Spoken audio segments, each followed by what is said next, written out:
Bapa di surga, kami bersyukur bahwa dalam kebaktian ini kami kembali mendapatkan kesempatan dan kebebasan untuk membaca, mendengar, mempelajari, merenungkan sebagian firman Tuhan. Kami sekali lagi mau Engkau hadir, memimpin, mengarahkan, memberkati penyampaian dan penerimaan firman. Tolong hamba menyampaikan, berikan kekuatan, jasmani, pikiran, suara, berikan pengurapan, berikan kata-kata, berikan apapun yang dibutuhkan supaya firman bisa disampaikan dengan baik, dengan benar, dan dengan sejelas-jelasnya. Lengkapi bungkus dengan kuasa dan pekerjaan rohmu, karena kami sadar tanpa itu semua akan sia-sia. Dan tolong kami semua dalam mendengar, berikan kami hati yang terbuka, berikan konsentrasi, berikan terang. Dan Tuhan, buat kami bisa berkonsentrasi dan buat kami mengerti. Dan telah kami mengerti, berikan ketundukan. Bila kami percayakan kebenaran firman dan menjadi pelaku firman. Dan kalau ada orang yang belum percaya, bila mereka bisa percaya dan diselamatkan.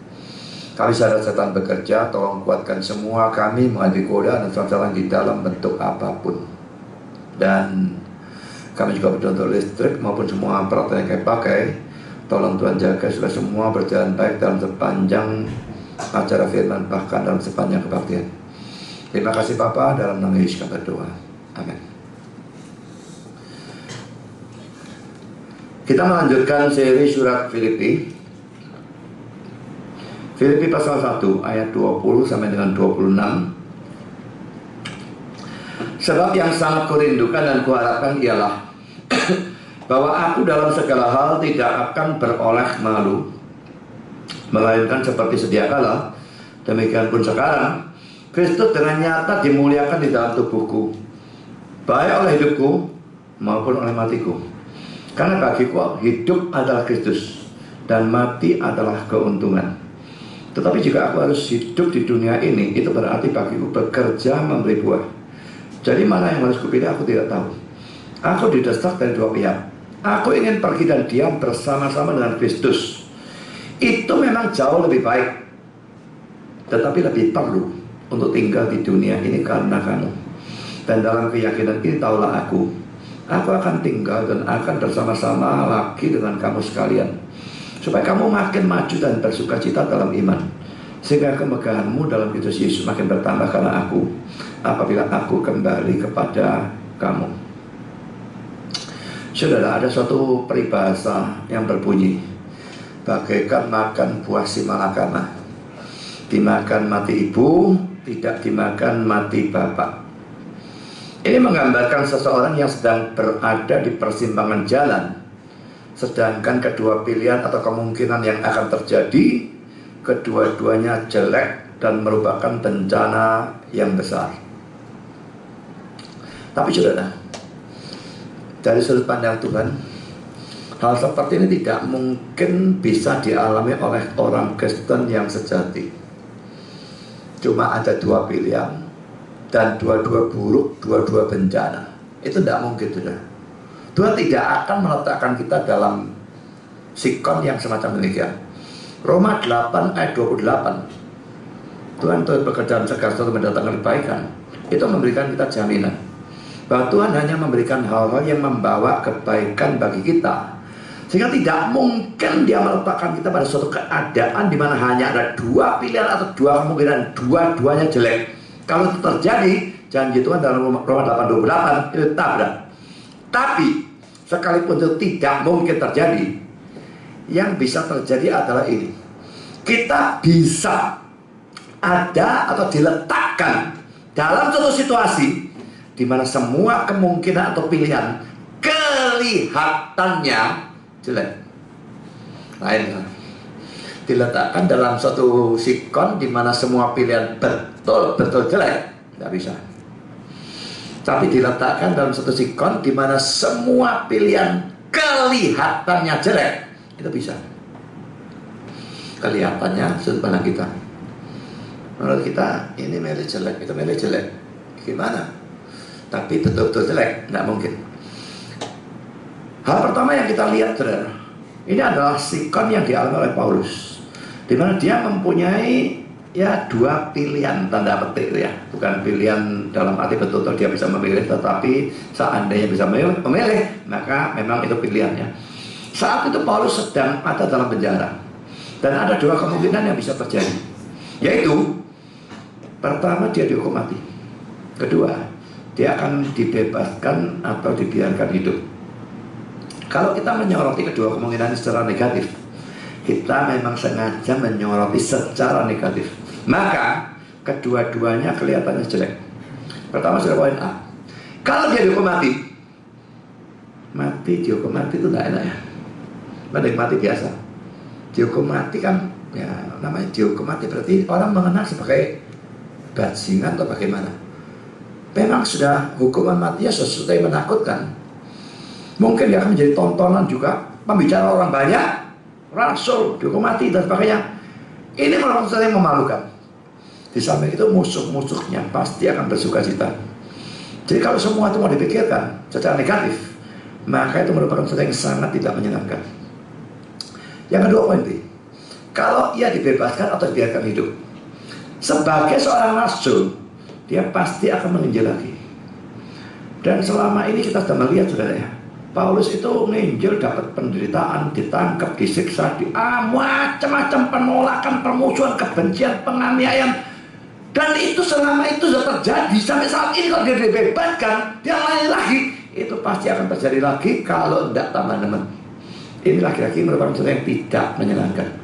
Jadi saudara, kelihatannya dan juga ditinjau secara negatif, dua pilihan yang dimungkinkan pada saat ini, atau mati atau hidup, dua-dua kelihatan tidak menyenangkan. Tapi saudara sekarang, mari kita lihat bagaimana Paulus sendiri menyoroti kedua kemungkinan tersebut. Pertama saudara, dia mengatakan bahwa mati adalah keuntungan. Kita baca ayat 21 ya. Karena bagiku hidup adalah Kristus dan mati adalah keuntungan. Saya tekankan hanya bagian akhirnya di sini. Mengapa saudara? Karena itu berarti dia akan diam bersama-sama dengan Kristus. Mati itu sama dengan diam bersama-sama dengan Kristus. Kita baca dalam ayat 23. Aku didesak dari dua pihak. Aku ingin pergi, tentu pergi maksudnya mati, dan diam bersama-sama dengan Kristus. Itu memang jauh lebih baik. Jauh lebih baik untuk dia. Saudara, ada beberapa hal yang bisa kita pelajari dari kata-kata Paulus ini. Pertama, poin A ya. Paulus yakin bahwa orang Kristen yang mati akan langsung masuk surga. Bukannya tidur dulu. Kalau tidur dulu itu dipercaya oleh saksi Yehuwa maupun oleh Advent. Dan juga bukan masuk ke tempat penantian. Panjang saya tahu Pak Tom punya kepercayaan seperti itu. Masuk tempat penantian, gak langsung masuk surga atau neraka. Bagi orang-orang yang percaya atau tidak percaya. Nah saudara, tapi kalau memang masuk tempat penantian, apa bagusnya mati bagi Paulus? Seandainya orang mati masuk tempat penantian, saya yakin dia tidak akan bingung milih yang mana. Dia akan pastikan, enggak usah mati, ya mati masuk tempat penantian kok. Tapi dia yakin mati diam bersama dengan Kristus, jelas bukan tempat penantian. Dan hal itu terlihat juga dalam 205 ayat 8, di mana Paulus berkata demikian. Tetapi hati kami tabah dan terlebih suka kami beralih dari tubuh ini. Beralih dari tubuh ini artinya mati, untuk menetap pada Tuhan. Terjemahan Indonesia ini sebetulnya tidak terlalu benar ya. Menetap pada Tuhan. NIV dan NASB, at home with the Lord, di rumah bersama Tuhan. Terjemahan dari Alkitab Interlinear, to come home to the Lord, pulang ke rumah kepada Tuhan. Nah kalau masuk tempat penantian saudara, apakah itu bisa dikatakan at home with the Lord? Atau bisa dikatakan come home to the Lord? Nggak mungkin ya. Nggak ketemu Tuhan, sebetulnya boleh dikatakan kalau masuk tempat penantian. Seorang penafsir mengomentari ayat ini dengan kata-kata sebagai berikut. Ini merupakan persatuan langsung dengan Kristus segera setelah kematian. Di sini tidak disebutkan tentang keadaan tidak sadar atau jiwa yang tidur, di mana kehadiran Kristus tidak akan dialami, dan juga tidak ada pemikiran bahwa ia akan bersama dengan Kristus hanya setelah kebangkitan orang mati. Nah, langsung segera setelah mati bersama dengan Kristus. Memang roh atau jiwanya, tubuhnya belum, tapi ya roh atau jiwa itu pribadi orang itu di sana. Jadi itu orang yang sudah bersama-sama dengan Kristus. Sekarang poin B, Paulus dari kata-kata yang tadi diucapkan ayat 21 ayat 23 jelas bahwa dia tuh yakin akan keselamatannya karena dia beriman. Dan ini menyebabkan dia tidak takut mati. Dia yakin bahwa kapanpun dia mati, dia akan pergi ke surga. Saudara, semua agama di luar Kristen, ya termasuk juga Kristen-Kristen yang sekte-sekte, tidak peduli sekte besar atau sekte kecil, mereka mengandalkan perbuatan baik atau iman dan perbuatan baik. Dan itu menyebabkan ditinjau dari sudut agama mereka sendiri, mereka tidak mungkin bisa yakin akan keselamatan mereka. Persoalan mereka saudara jelas bahwa mereka tidak bisa tahu berapa banyak dosa mereka, berapa banyak perbuatan baik mereka. Mau timbangannya beratnya mana? Salah satu tahu saja tidak bisa, apalagi dua-dua tahu, apalagi tahu bedanya, yang mana lebih berat? Tidak mungkin. Tapi saudara, kekristenan merupakan satu-satunya agama yang hanya mengandalkan iman. Dan itu terlihat jelas dari Efesus 2 ayat 8-9 dan banyak ayat yang lain. Dan karena hanya mengandalkan iman, maka orang Kristen tidak butuh tahu perbuatan baikku ada berapa, dosaku ada berapa. Dosaku habis semua itu diimani. Dan perbuatan baiknya ada berapa, tidak jadi soal. Dosanya habis, kita tidak mungkin dihukum, kita pasti masuk surga. Jadi karena itu dalam kekristenan ada keyakinan keselamatan yang tidak mungkin bisa diberikan dalam agama lain. Kalau debat dalam agama lain dan mereka ternyata mengaku mereka juga yakin selamat, bohonglah, ngomong kosong. Mereka cuma tidak mau kalah gengsi. Dan kita bisa dengan dalam praktek dengan bangga, aku yakin masuk surga kapan pulang mati. Mereka tidak bisa ngomong gitu, mereka pura-pura yakin. Dan tidak percaya ada satu pun dari mereka bisa punya keyakinan betul-betul dari dalam bahwa mereka mati pasti masuk surga. Saudara, bagaimana saudara? Apa saudara yakin kalau saudara mati detik ini atau hari ini, saudara pasti masuk surga? Banyak orang Kristen mengaku Kristen, tapi tidak pernah punya keyakinan. Kalau saudara termasuk yang seperti itu, coba pikir ya. Saudara percaya apa tentang Yesus? Saudara percaya dia mati untuk dosa saudara? Bagus. Dosa yang mana? Mestinya orang Kristen percaya Yesus mati untuk semua dosa, yang lalu, yang sekarang, yang akan datang, tanpa kecuali. Kalau saya percaya dengan benar seperti itu, bahwa Yesus mati membayar semua hutang dosa tanpa kecuali, lalu dosa yang mana yang membuat saudara masih takut atau mikir bisa masuk neraka? Kalau semua dibayar dia, tidak ada satupun yang dibayar sendiri toh. Jadi bagaimana bisa masuk neraka? Tidak mungkin. Jadi kalau kita beriman dengan benar bahwa Yesus mati semua dosa tanpa kecuali, tidak bisa tidak. Kita harus yakin akan keselamatan kita dan harus yakin kapanpun kita mati kita masuk surga. Kalau saudara tidak yakin ini, kemungkinan cuma satu. Iman saudara di sini ada something wrong, dan something wrong itu sangat besar kesalahannya. Dengan kata lain, kalau mau belak-belakan, saudara betul-betul beriman. Karena kalau betul-betul beriman, yakin masuk surga itu gandengannya, tidak bisa tidak. Karena poin ketiga, poin C, Paulus siap untuk mati. Ada banyak orang-orang Kristen yang yakin akan keselamatannya dan memang benar-benar sudah diselamatkan, tapi tidak siap untuk mati. Mengapa? Karena mereka masih kurang mentaati Tuhan. Dan di saat itu mereka masih kurang atau belum melayani Tuhan, atau belum pernah membawa jiwa kepada Tuhan. Perhatikan kata-kata dari lagu ini saudara. Ini lagu yang tadi saudara Indra ajak kita nyanyi. Cuma saya ambil kelihatannya dari versi yang agak berbeda ya. Lagunya sama, kata-katanya agak berbeda. Bila jiwaku dipanggilnya, layakkah ku nampak serinya? Belum seorang yang kubawa, rahmatku tersia-sialah. Sekarang pulang ku tak sesal, karena jiwaku telah selamat. Hanya hatiku sedih berat, kerjaanku belum berbuah. Lalu refrennya, belum selesai kerjaku, ku tak layak nampakku. Belum seorang yang kubawa, tangan hampa pulangkah? Tanya. Ya saudara, ada orang-orang yang yakin selamat, dan kalau mati memang selamat, tapi tidak siapnya dalam hal seperti ini. Nanti ketemu Tuhan tuh ngomong apa? Kamu tak selamatkan, lalu kamu bagikan sama siapa keselamatan itu? Gak ada Tuhan. Sorry, lali aku. Bo lali, bo takut, bo isin, bo apa segala macam alasan kita. Bagaimana kita bisa beralasan kepada Tuhan? Itu Nggak tahu mesti ngomong apa sama Tuhan ya. Kalau sampai ketemu dia, ternyata tidak bawa jiwa sama sekali. Ya. Memang itu dosa yang diampuni jelas, tapi tetap bagaimana kita menghadap Tuhan dan sadar tidak ada satupun jiwa yang kita bawa. Padahal kita ada kesempatannya untuk ketemu dengan orang-orang yang belum percaya. Ada kesempatannya untuk menginjili mereka, tapi tetap tidak pernah kita gunakan kesempatan itu. Tapi saudara, Paulus tidak seperti itu. Dia sudah hidup secara maksimal bagi Tuhan. Dan ini terlihat dari ayat 20b di mana dia berkata, seperti sedia kala titik-titik Kristus dengan nyata dimuliakan. Karena itu dia betul-betul siap untuk mati.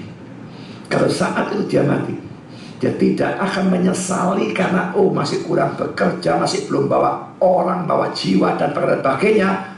Dia tidak akan malu atau bahkan bertemu dengan Tuhan, tidak akan sungkan, tidak akan apa, tidak ada apapun saudara. Bagaimana saudara?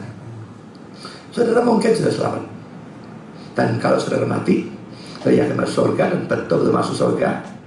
Tapi saudara, sudahkah saudara siap untuk mati dan bertemu dengan Tuhan? Kira-kira kalau sekarang mati dan masuk surga ketemu Tuhan, sungkan apa enggak? Izin atau bagaimana? Karena tidak pernah bawa jiwa satu pun, tidak pernah nginjil dan sebagainya. Saudara, memang nginjil tidak selalu berhasil membawa jiwa kepada Tuhan, tapi setidaknya kalau kita sudah melakukan, kita akan melakukan bagian kita. Kalau tidak mau bertobat, urusan dia. Tapi kalau kita tidak mewajibkan karena kita tidak pernah memberitakan Injil kepada siapapun, maka kesalahannya ada di pihak kita.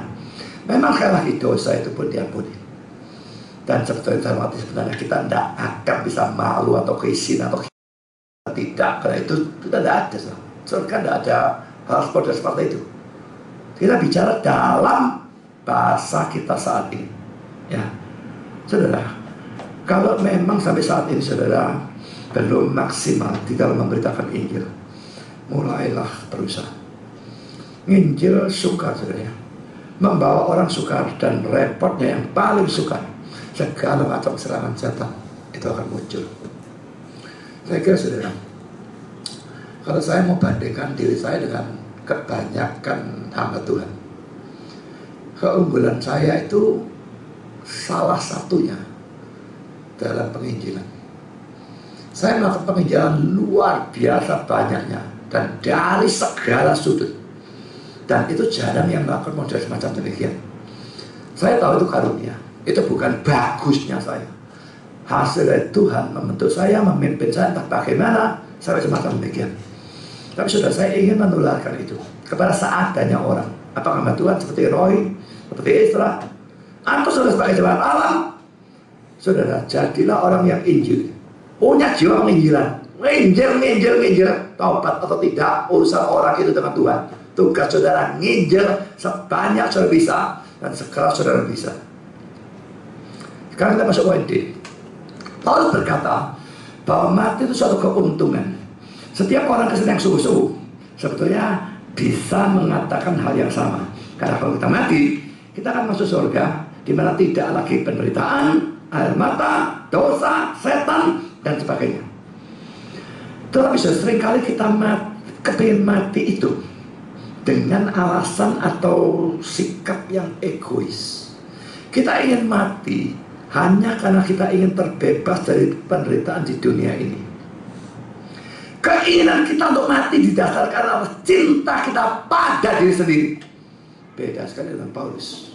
Bagi dia mati adalah keuntungan karena cintanya kepada Kristus. Mati adalah keuntungan, dia bisa bersama Kristus, ketemu orang yang dia cintai. Itu lain sama sekali. Kita mati adalah keuntungan karena kita bebas dari penderitaan. Ini egois, sama sekali beda. Kalau saudara, dia ingin mati secara benar karena dia tahu dia mati, dia akan bersama-sama dengan Kristus. Saudara, kita lihat komentar dari Charles Haddon Spurgeon yang berkata demikian: orang-orang Kristen sering ingin mati pada waktu mereka mendapatkan kesukaran untuk problem apapun. Tanyakan mereka mengapa, dan mereka akan memberitahu kamu, karena kami ingin bersama Tuhan. Jawabannya benar, tapi benar apa enggak omongannya itu enggak tahu, saudara ya. Lalu seterusnya melanjutkan, kami khawatir bahwa bukan karena mereka rindu untuk bersama Tuhan, tetapi karena mereka ingin bebas dari kesukaran atau problem mereka. Kalau tidak, mereka akan merasakan keinginan sama untuk mati pada saat-saat lain ketika tidak berada di bawah tekanan dari pencobaan atau ujian. Nanti maksudnya ya. Kalau orang itu memang kepingin mati itu untuk bersama dengan Tuhan, maka keinginan mati itu akan terus ada. Tidak peduli hidupnya penuh dengan problem atau hidupnya senang, enak tanpa problem, tetap kepingin mati. Kalau motivasi memang ingin bersama dengan Tuhan. Tapi sudah kebanyakan dari orang yang kepingin mati itu bukan itu ya. Kalau sedang banyak problem kepingin mati, tapi yang sedang enak, kesehatan bagus, keuangan bagus, keluarga bagus, gereja pelan, semua bagus, kepingin mati apa enggak? Wow, kerasa di dunia, enak. Berarti kepingin mati tadi bukan karena kepingin bersama dengan Tuhan. Ngomong tak iya, tapi sebetulnya kepingin bebas dari problem. Nah, sudah kalau kepingin mati karena kepingin bebas dari problem, itu sebetulnya jelas adalah suatu keinginan mati yang sifatnya egois, dan itu adalah salah. Kalau sudah kepingin mati, harus dengan alasan yang sama seperti Paulus. Kepingin mati karena mati berarti bertemu dengan Tuhan, bersama dengan Dia selama-lamanya. Yang kedua, saudara, dia mengatakan hidup adalah Kristus. Tadi bagian akhirnya, sekarang bagian awal dari ayat 21 ya.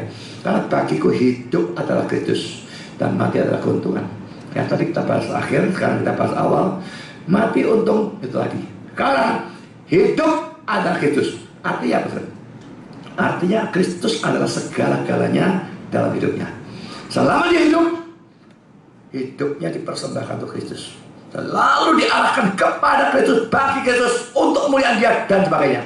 Dan kali saudara, poin A, dia mau supaya hidupnya memuliakan Kristus. Kita baca ayat 20. Sebab yang sangat kurindukan dan kuharapkan ialah bahwa aku dalam segala hal tidak akan beroleh malu, melainkan seperti sedia kala, demikian pun sekarang Kristus dengan nyata dimuliakan dalam tubuhku, baik oleh hidupku maupun oleh matiku.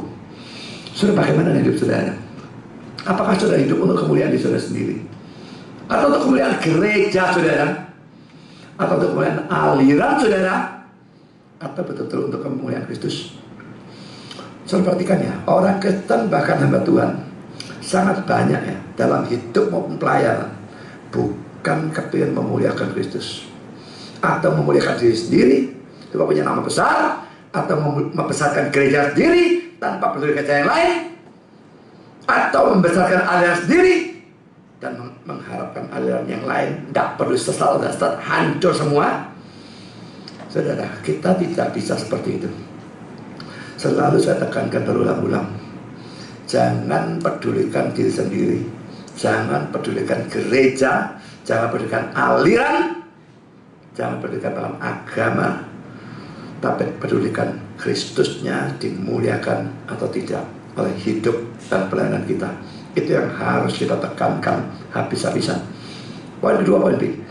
Bagi dia, bagi Paulus, hidup berarti bekerja memberi buah. Kita baca 22. Tetapi jika aku harus hidup di dunia ini, itu berarti bagiku bekerja memberi buah. Jadi mana yang aku pilih? Aku tidak tahu. Saudara, dia bukan orang yang asal bekerja atau asal melayani. Dan saudara, banyak orang Kristen asal bekerja, banyak orang Kristen asal melayani. Kalau saudara termasuk yang seperti itu, pikirkan saudara, di Indonesia ini kenapa Indonesia tidak maju-maju? Karena banyaknya orang model seperti itu. Bekerja itu pokoknya kerja, santai-santai, bentar mandek, rokokan, ngomong-ngomong, kok sesuai, kerja lagi, kerja ini pun santai-santai, mandek lagi, istirahat lagi. Dan mereka tidak peduli kerjanya itu hasilnya bagaimana, gak peduli. Saya ini langganan TV, kabel, dan internet MNC, tempo hari First Media, banyak trouble terus. Saya dikasih iklannya MNC, saya pakai MNC sekarang. Hari Kamis kemarin, jadi saya pulang dari Papua hari Rabu, hari Kamis malam, blak, hilang kabeh. Siaran TV-nya amblas, internetnya amblas. Hai jengkel, ini kepengen santai atau amblas semua. Nah, saya telepon, lapor macam-macam. Sampai besoknya saya tetap melihat acaranya masih amblas semua, tidak ada apa-apa. Saya bahkan terima email dari mereka. Sebelumnya ada laporan dari saya email. Apa kayak email balas, sedang kami tangani dan Bapak diharapkan telepon lagi ke telepon 1500 ya, 1500 121 itu mahal saudara, 1 menit 1500. Saya telepon itu sama dia, tunggu ya, jangan putus karena pulsa saya habis. Saya kata, larang telepon ke saya. Isi pulsa lagi, telepon lagi, suruh nunggu lagi. Muam kata puluhan ribu hari telepon kayak begitu kan. Nggak lucu belas. Nah saudara, lalu saya jengkel. Langganan kayak begini ini apa maunya? Saya suruh telepon lagi, tak duit lagi. Tak balas emailnya. Saya menyatakan putus langganan mulai hari ini. Tak kirim. Banyolanya saudara. Begitu saya kirim, 15 menit lagi nyala TV-nya. Internetnya nyala biar masih lemot, tapi nyala. Pikir kok kurang ajar namanya ini, oh betul mau deh. Masa tak ancam berhenti langsung jalan. Ya sudah, tapi tak biarkan. Ternyata ya lumayan kena. Ya sudahlah, saya batalkan, saya SMS, email lagi. Saya batalkan, ini bisa jalan lagi. Saya batalkan pencabutan langganan itu. Jadi saya terus langganan. Tadi saya masih belum di rumah. Saya beli makanan untuk dibawa pulang. Saya ditelepon dan mereka datang ke rumah, periksa. Yang diperiksa ada apa? Saya tanya, kemarin kok bisa hilang apa sebabnya? Kalau saya tidak salah dia bilang dijemur sehari apa di mana. Orang buat gorong-gorong, gali sakar PDW, kabelnya mereka kesapu. Jadi yang merusak itu bukan cuma saya Surabaya, saudara. Amblas semua internetnya maupun TV-nya, seluruh Surabaya. Dan mereka bilang, ya begitulah. Memang orang Indonesia kerja ya begitu. Masa mereka bangun gorong-gorong nggak dikasih tahu kalau sudah kabel? Gak mungkin, saudara. Tapi cara kerja orang Indonesia peduli amat, hancur pas yang rugi gak ngurus. Pokoknya kedok gasai, kecuali dia diawasi terus menerus, dia kerja saya naik diri. Saudara, kalau saudara mau kerja untuk Tuhan saya naik diri, lihat contoh di Indonesia itu banyak orang seperti dan itu menyebabkan Indonesia tidak bisa maju. Dan sampai kapanpun ratusan tahun lagi ya akan seperti ini terus kalau mental bangsa yang tidak diubahkan. Dalam bekerja mestinya kepingin yang terbaik, melakukan untuk apapun lakukan yang terbaik. Setiap kali saya nyusun khotbah atau apapun saya melakukan semaksimal mungkin, sebaik mungkin. Itu justru yang membuat saya kadang-kadang frustrasi kalau ya ini kayak gangguan mata membuat saya bisa belajar. Akhirnya saya merasa saya tidak bisa memberikan terbaik dan itu memberikan penderitaan luar biasa bagi saya. Dan saya heran, kenapa ya orang kok bisa kerja seenaknya sendiri, tidak peduli prestasinya, pokoknya aku dibayari, itu tujuan hidupnya. Tidak merasa malu dengan dia dengan orang lain. Kalau prestasinya nggak karu-karuan, nggak peduli dia. So, dalam dunia kita melihat hal seperti itu buruk. Saya yakin sudah setuju itu buruk. Tapi kalau saudara lain sudah juga berlaku secara sama, ya lucu saudara. Jadi saudara, Paulus bukan orang yang asal bekerja. Dia bekerja mati-matian dan dia ingin bekerja untuk menghasilkan buah. Saudara, ada dua golongan penunggang kuda. Golongan pertama adalah penunggang kuda sumbuan. Saudara pakai tretes lah, pakai bromo lah, nggak tahu dari mana, pokoknya ada kuda, naik kuda, wah, ada pergerakan dan betul-betul ada kemajuan. Golongan kedua adalah golongan orang yang naik kuda, ada pergerakan tapi gak maju-maju. Saya tahu kuda apa? Kuda goyang. Saya bawaannya belum terlalu gini ya. Ada pergerakan saudara, tapi dari situ terus gak maju-maju. Sampai tes ditempuh dalam 50 abad pun gak nyampe. Bergerak, aktif, gak maju belas. Saudara, orang Kristen dalam melayani bisa terbagi dalam dua golongan. Ada yang melayani dan menghasilkan buah. Ada yang kelihatannya banyak aktivitas tetapi tidak ada buahnya sama sekali. Kalau renungkan pelayanan sudah selama ini, adakah buahnya? Kalau tidak ada buahnya itu bisa macam-macam saudara. Bisa disebabkan hidup yang berdosa, atau kurang berdoa, atau cara pelayanan yang salah. Dan kalau memang ada hal yang salah, maukah saudara membereskan hal itu? Tapi pada saat yang sama, kita juga harus menyadari bahwa apa yang kelihatan sebagai buah kadang-kadang ternyata bukan buah. Sebaliknya apa yang kelihatan tanpa buah kadang-kadang ternyata buahnya muncul belakangan, atau buahnya ada tetapi mata kita yang tidak Tuhan berikan tunjuk, tidak bisa melihat. Memang kita tidak perlu menghakimi diri bagaimana, tapi tetap introspeksi. Kalau misalnya tidak melihat buah, apa yang salah sih? Kadang-kadang bisa tanpa salah. Yesaya misalnya, sebelum dia melayani Tuhan sudah bilang, kamu kotor berat bangsa tegar tengkuk. Mereka akan melihat, mendengar, tidak akan percaya. Dan memang tidak ada yang bertobat. Yunus yang malah tidak kalu-kaluan, khotbah, seluruh Niniwe bertobat. Lah, kenapa Yunus yang brengsek itu buahnya luar biasa, juga berbuah banyak? Yesaya tidak berbuah. Apa memang kita percaya Yesaya tidak berbuah? Atau tidak percaya bahwa Yunus berbuah lebih banyak dari Yesaya? Karena percaya itu. Emang buat tergantung pada Tuhan.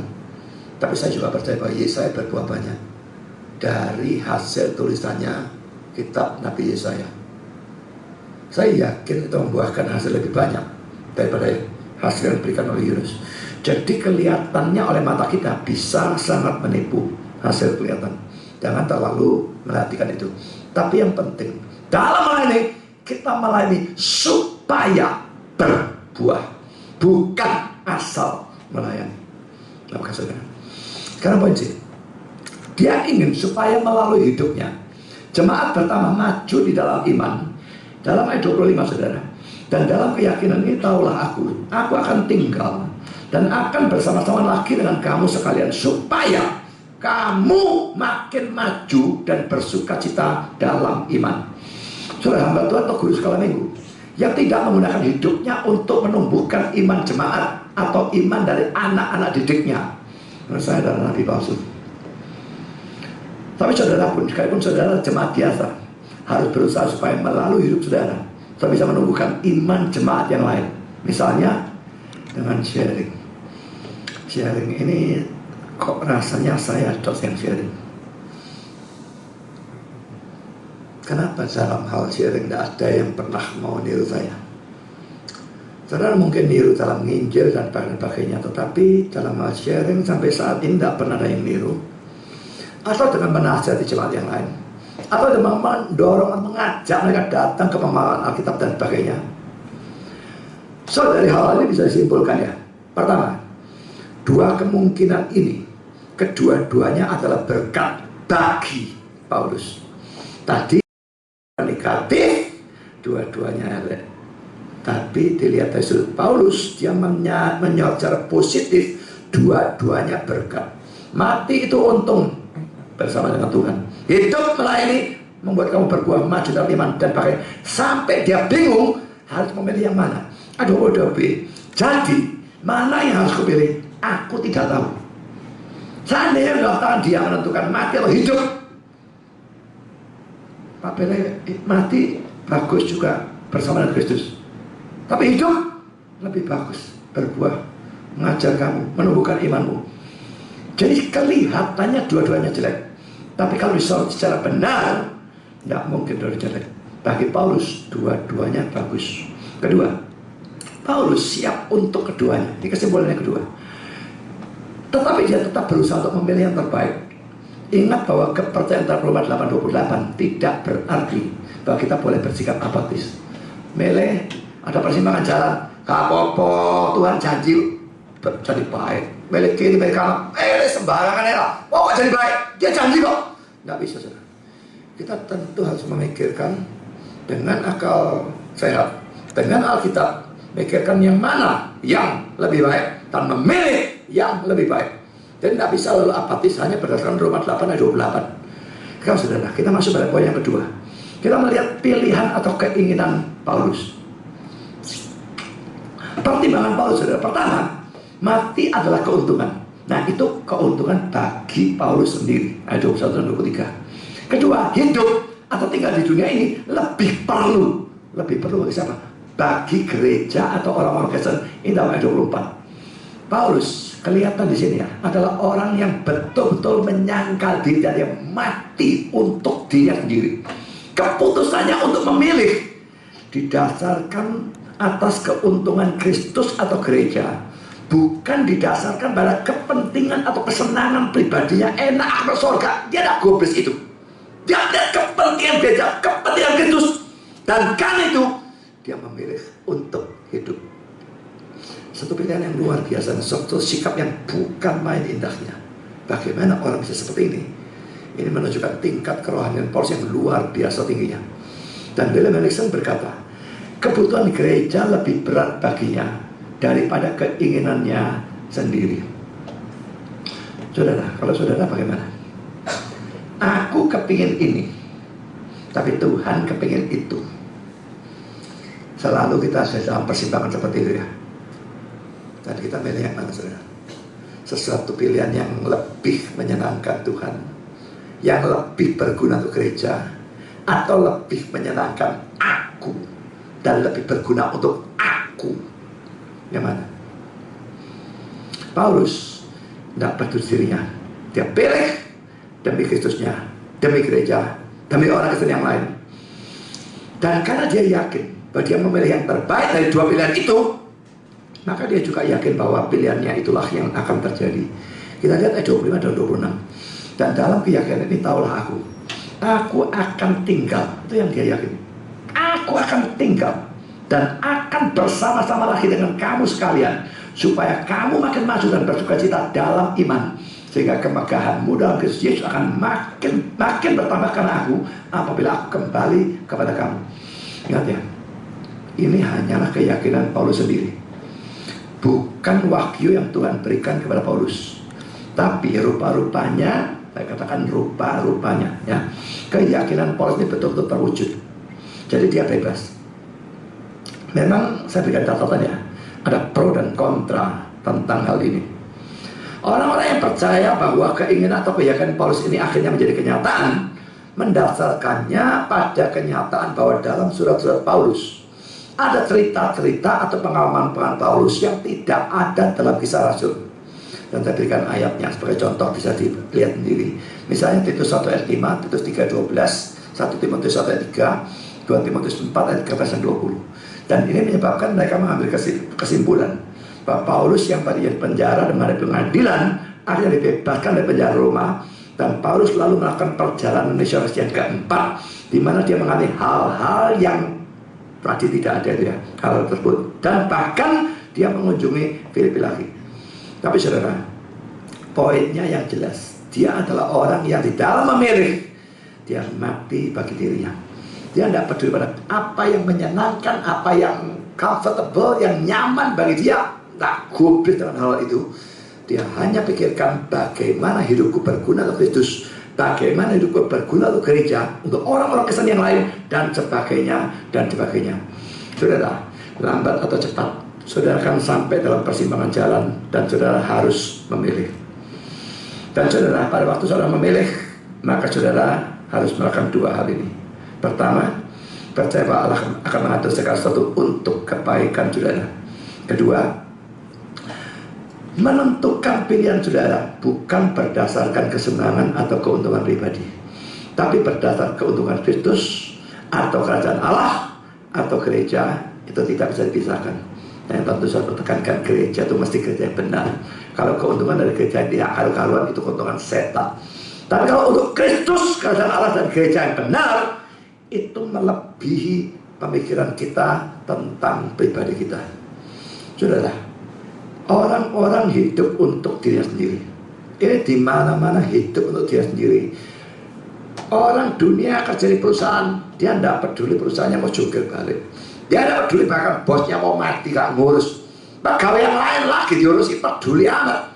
Pokoknya aku dapat duit, naik pangkat, duitnya lebih banyak. Nah, itu yang dipentingkan. Kalau itu dalam dunia seperti itu, enggak, ya mau diapakan? Memang dunia. Tapi cilakanya itu terjadi dalam gereja. Itu betul-betul memalukan dan sangat-sangat buruk ya. Kalau kita melayani dalam gereja dan kita tidak peduli gerejanya mau jungkir balik, bah pendetanya mati, bah Kristusnya dipermalukan, gak ngurus, pokoknya aku senang, aku enak, tambah nyaman, tambah ini. Saudara, kita bukan orang Kristen kalau kita seperti itu. Kalau kita memang orang Kristen sejati, sedikit atau banyak, dan saya tekankan supaya saudara mengusahakan menjadi lebih banyak, tapi sedikit atau banyak, kita mesti punya pemikiran untuk memuliakan Kristus, membesarkan kerajaan Allah, dan memikirkan untuk kenyamanan pertumbuhan dari gereja secara kuantitas maupun secara kualitas. Saudara, kalau sudah sampai pada persimpangan jalan itu, maukah mengingat ini dan melaksanakannya? Tuhan memberkati saudara. Amin.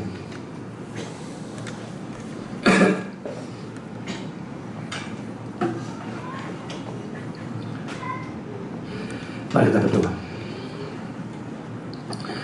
Bapa di surga, terima kasih berkati kami dalam sepanjang acara firman, baik dalam menyampaikan maupun kami dalam menerima dan mendengar. Kami melihat contoh Paulus yang begitu luar biasa. Memang bukan Paulusnya, tapi Engkau yang sudah membuat dia menjadi seperti itu. Orang yang betul-betul tidak memedulikan dirinya, mati bagi dirinya, itu betul-betul untuk Engkau, untuk gereja. Tak peduli hidupnya nyaman ataupun tidak nyaman, hanya memikirkan Engkau dan gereja. Tuhan, kami butuh lebih banyak orang-orang seperti itu. Tolong Kau berikan lebih banyak orang seperti itu. Ubahkan kami. Kami percaya bahwa kalau kami Kristen, hal itu ada dalam diri kami. Tetapi semua ada tingkatannya. Kami ingin kami semua naik ke tingkat yang lebih tinggi. Makin lama makin mati bagi diri sendiri, dan makin lama makin memikirkan bagaimana hidup ini berguna untuk Kristus dan untuk gereja.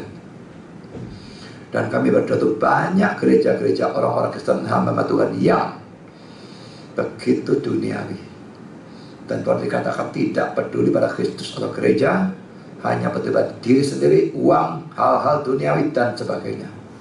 Tolong sadarkan dan pertobatkan. Mungkin sekali mereka belum pernah percaya Kristus mati bagi mereka. Tolong mereka mendengar dan percaya dan hidup diubahkan, hingga mereka juga mati bagi diri sendiri, hidup untuk Kristus, kerajaan Allah, gereja, sehingga menghasilkan buah untuk Tuhan. Terima kasih Bapa, dalam nama Yesus kami berdoa. Amin.